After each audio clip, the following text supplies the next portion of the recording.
Soldering mistake number 9 is not knowing when it's hot enough to melt the solder.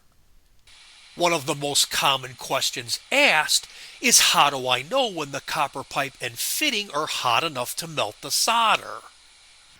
The first sign to look for that the temperature is getting close to melting the solder is you'll see the flux paste start to bubble from the joint as you heat the fitting.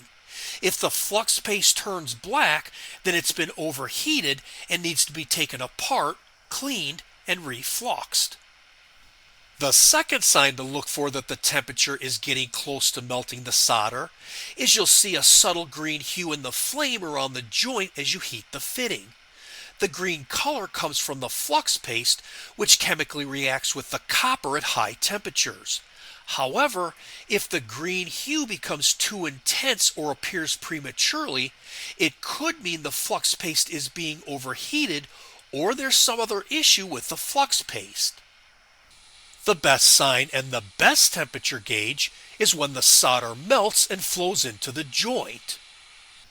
Instead of looking and waiting for signs that the temperature is getting close to melting the solder, use this other foolproof technique instead.